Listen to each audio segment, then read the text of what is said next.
Nagaanii fi araarri waaqayyoo isiniif haa ta'u. Dhaggeeffattoota koo jaallatamoo akkam jirtu? Egaa guyyaa har'aa barumsa haaraa walitti fufaa kan ta'e waa'ee aadaa Oromoof amantii Pirootestaantii yookaan amantaa Kiristiyaanaa kan jedhu mata duree guddaa wajjin ilaalla. Aadaan Oromoo maalii? Amantaan Pirootestaantii maalii? Aadaan Oromoo amantaa mormaayi? Amantaan aadaa mormaayi? Aadaaf amantiin keenya akkamitti waliin adeemanii? Aadaa keenya gannee kiristaanummaa gannee aadaa keenya leellisna moo akkam? Waa'een aadaaf waa'een amantii yeroo baay'ee dhimma cimaadha. Dhimma namoota baay'ee walitti buusudha. Xiyyeeffannoodhaan, qalbiidhaan yoo ilaalle bareedaadha. Oromummaa keenya faana amantaa keenya akkamitti deemsisna? Oromummaatti dhalanne amantaa amma Waaqayyoo irraa fudhanne Kiristoos tunuu gallaan amantaa kana immoo hordofna. Kiristoosiin qabanne aadaa keenya akkamitti deemsisanna? Tokkotu tokko miidhin, tokkotu tokko hin caalin. Akkamiin wal bukkee qabne deemsisna kan jedhu waa'een amantaa bal'aadha. Waa'een aadaas bal'aadha. Kanaaf hamma naa galee hamma macaafni qulqulluun jedhu walii wajjin ilaalla jechuudha. Egaa amantaan Pirootestaantii fi aadaan Oromoo waliin dhiitanii yoo nuu gale, waliin morman, waliin fincilan akkaataa persepshinii yookaan ilaalcha namaati malee aadaan amantaan mormu amantaan aadaa mormu hin jiru. Garuu ilaalchi keenya maal fakkaata? Barteen kaleessaa maal fakkaata kan jedhu tokko tokkoon ilaalla. Aadaan Oromoo maali kan biraa? Waan nuti kaasnee jalqabaa waa'ee aadaa kaasnu. Aadaan Oromoo maali? Fakkeenyaaf aadaan nuti maali? What is culture? Baahil ምንድን ነው? እስቲ ካልቸrii malaalla. Aadaan tokko aadaan akkaataa jiruuf jireenya uummata tokkooti. Aadaa kan jedhamu barmaata fagoodhaa kan dhufe kaleessa Oromoo durii akkamitti akka jiraataa ture. Sirna bulchiinsaa, sirna uffataa, sirna nyaataa, sirna boo'ichaa, sirna fuudhaa fi heerumaa, sirna waaqeffannaa, sirna wal gargaarsaa. Aadaan barmaata yookaan immoo jiruuf jireenya hawaasa tokkooti yookaan uummata tokkooti. Aadaan jedhu difineeshiniin isaa salphaatti olaalla yookaan duudhaa sirna afaan hawaasa tokko jechuu dandeenya. Karaa biraa safuuf amantii Oromoo durii jechuu dandeenya. Inni kan biraan sirna gadaa, sirna waaqeffannaa, sirna araaraa uummata Oromoo waliigala isaa jechuu dandeenya aadaa. Kaalchariin bal'aa yoo ta'e iyyuu haala jiruuf jireenya uummata tokkooti jennee lafa keenya jechuudha. Amantiin Pirootestaantii immoo maali? Amantaan Pirootestaantii inni jedhu kun eessaa dhufe? Achi fageessinee hidda isaa laalla. Akkuma beekamu Kiristiyaan kan jedhame macaafa qulqulluu keenya keessaa hojii ergamootaa boqonnaa 11 lakkoofsa 26 irratti amantoonni yeroo jalqabaaf biyya Anxooqiyaa keessatti Kiristiyaana jedhaman jedha. Kiristiyaanota kan isaan jedhaman bara Gooftaan Yesuus Kiristoos biyya lafaa kanarraa idda saniitti ol ba'ee booddee amantoonni guyyaa 50 hafuura qulqulluu fudhatanii wangeela mootummaa Waaqayyoo kana addunyaa kana dhaalchisuudhaaf biyyaa biyyatti qaxxaamuruutti ka'an. Keessumaatti ari'atamni bartootaa yeroo dhufu, ari'atamni yeroo jalqabu amantoonni warri kaan Samaariyaatti, warri kaan Anxooqiyaatti, warri kaan Yerusaalemitti hafan hin faffaca'an iddoo dhaqan hundumaatti wangeela lallaban. Egaa Anxooqiyaa keessatti Kiristiyaanota kan isaan jedhamaniif yeroo sana Kiristoosiin fakkaatu. Deemsi isaanii Kiristoosiin fakkaata. Haalli dubbii isaanii Kiristoosiin fakkaata. Jarri kun Kiristoos sana fakkaatu waan ta'eef Kiristiyaan jedhaman jedhaniitu warri Anxooqiyaa amantoota kanaan Kiristiyaanatti jedhan. Egaa Kiristaanummaan jalqabatti Ortodoksii miti, Kaatolikii miti, Pirootestaantii miti. Warri yeroo sana hundi isaanii kiristaanota jedhamu. Dinominationiidhaan yookaan dookteriin adda bahee jiru yeroos. Amantaan adda bahee jiru yeroos. Hundumtuu wal faana amantaa kana qabu. Amantaa Yihuudootaa, Jiwishotaa fi amantaa warra haaraa dhufan jedhamu yeroo sana warra foxxoqan yookaan immoo warra haaraa dhufan jedhu. Warri Yihuudootaa isaanii Phaawulos fa'aa nuti warra cabsate warra ba'e jechuudha isaan. Yeroo kana kiristiyaanuma jedhamu turan. Deemee naannoo bara 1054 akkas keessa amantaan Ortodoksii dhufe. Giriik Ortodoks, Westernii fi Easterniidhaan Kaatolik Ortodoks jedhanii iddoo lamatti ba'an jechuudha. Yeroo jalqabaaf Kaatolikii fi Ortodoksiitu dhufe lachuun isaanii adda ba'an yeroo sana. Egaa Kaatolikii Ortodoksii Giriikii fi Kaatolik Roomaan kun yeroo adda ba'anii naannoo bara 1517 keessa namni maqaan isaa Maartin Luuter jedhamu biyya Jarmanii keessatti kan dhalate. Nama barumsa cimaa yeroo sana qaba. Amantaa Kaatolikii kana hordofuudhaaf amma dhumaatti nama gadaamii galee seera isaa baratee barsiisaas ta'ee tiyooloojiidhaan nama baay'ee beekamaatu haala amantaa Kaatolik keessa jiru sana ilaale. Haalli isaa tokko lubni Kaatolik macaafa qulqulluu caala jedhanii amanu. Sola Scriptura kan jedhe kanaaf macaafa qulqulluun qeesiidhaa gadi. Afaan lubaa gadiidha malee afaan waaqayyoo miti. Lubatu macaafa caala jedhanii macaafa qulqulluu. Inni kun liqeeffamuu fidisa. Karaa biraa otoriitiin churchii, otoriitiin pooppii achi kee jiru baay'ee guddaa. Aangoon lubootaa yeroo sanaa baay'ee cimaadha. Irbaata gooftaa gaafa fudhatan lubni ofii isaatii iddoo sabaa bu'ee fudhateetu isin hin dandeessan kana qulqullummaa waan hin qabneef natu isinii fudhata jedha. Baay'ee ulfaataa ture Kaatolik keessa yeroo sana. Riichuwaan seeremooniin achi keessa jiru ulfaataa waan tureef inni kun gaaffii tuumaa dhufe Maartin Luuteritti. Dhumarratti akkana dhiitee bahu kan godhe immoo galii sassaabuuf jedheetu lubni tikettii waraqaa indaljensii jedhamu. Waraqaa kana yoo bitattan qarshii fiddan yoo bitattan lubbuun keessan jannata gala jedheetu sabatti lallaba. Otuu Maartin Luuter achi jiru.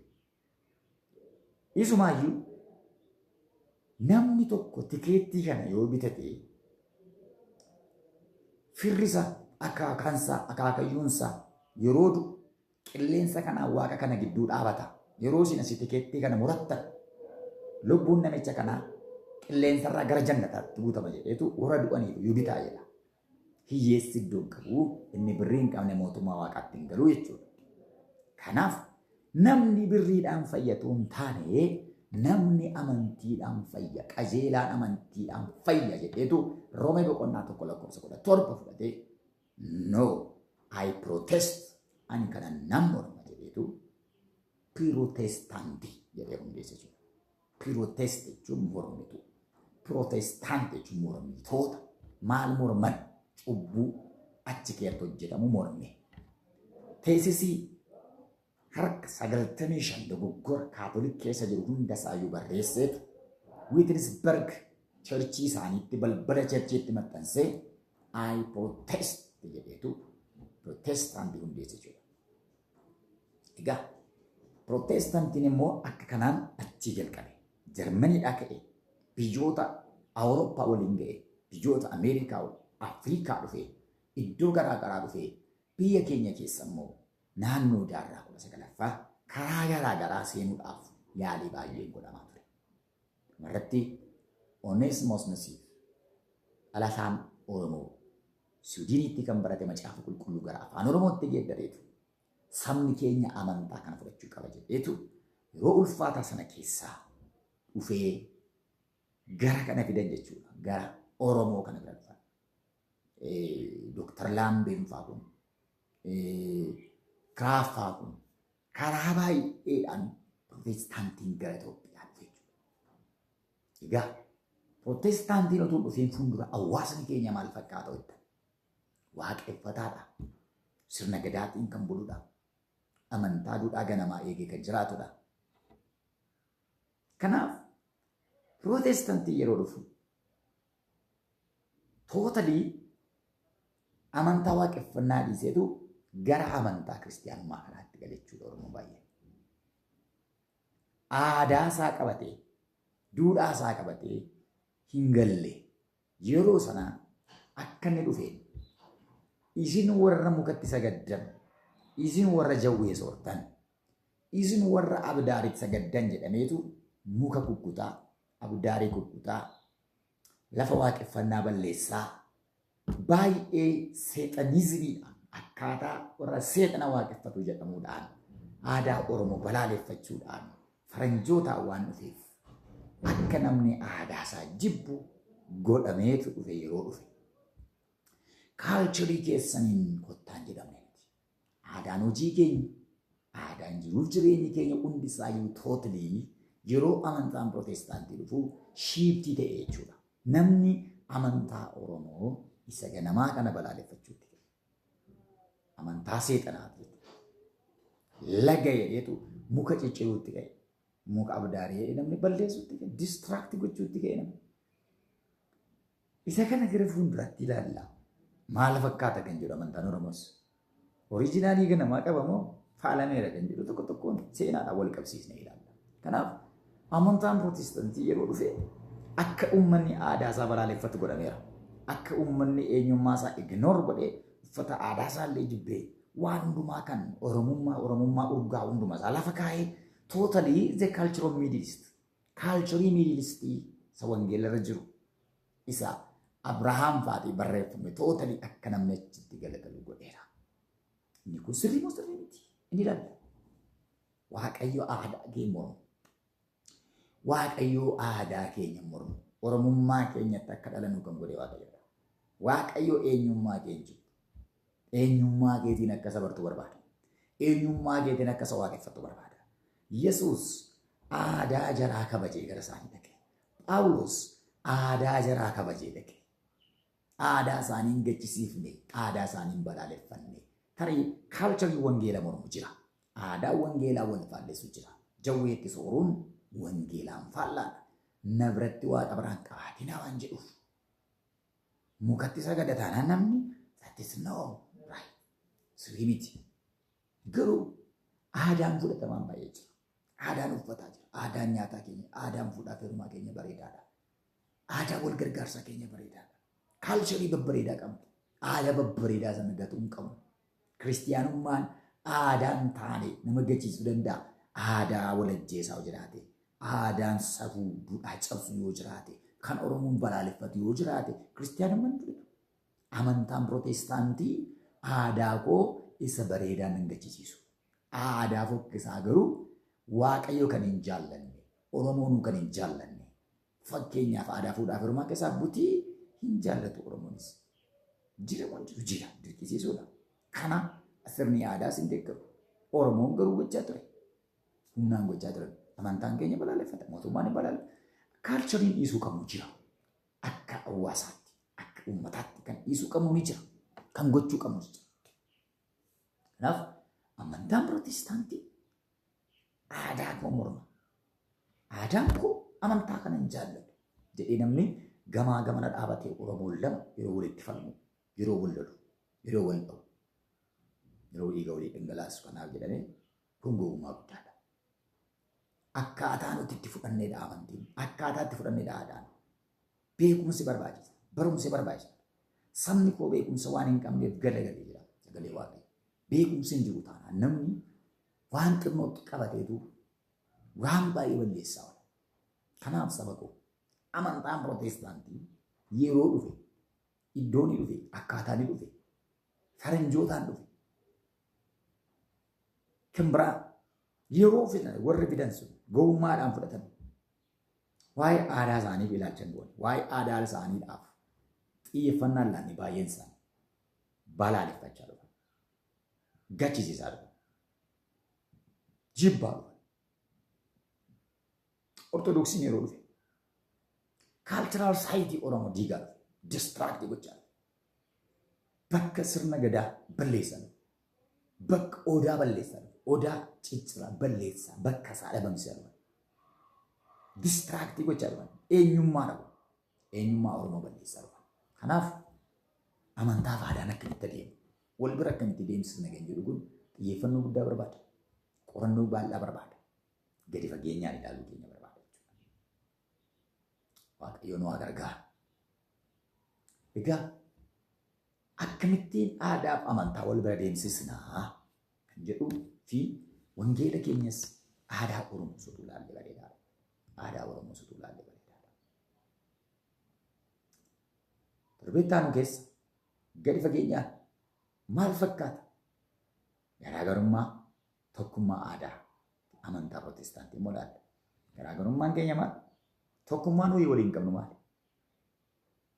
Amantaan Pirootestaantii fi amantaan Oromoo nuyi tokkummaa maalii qabu? Maalii wal fakkaata? Maaliin immoo gargar ba'u? Gargar ba'umsa kanaan maal haa goonu? What solution? Kan jedhu immoo diiteelii irratti hojjenna jechuudha. Waaqayyo nu gargaare aadaa fi amantii hiikne billiitii isaa baasnee ilaalla. Waaqayyo nu haa gargaaru. Gooftaan sadhageenya nuuf eebbisu. Yaa Waaqayyo galanni siif haa ta'u. Dhoksaa gurguddaa nutti dubbachuu barbaaddeetta. Nu barsiisuu barbaaddeetta. Maqaan kee haa kabajamu. Dhaloota kana du'a jala. Dhaloota kana salphina jala. Dhaloota kana burjaajii keessaa ati baasi. Sagaleen kun jireenya isaanii haa geeddaru. Maqaa Yesuusiin.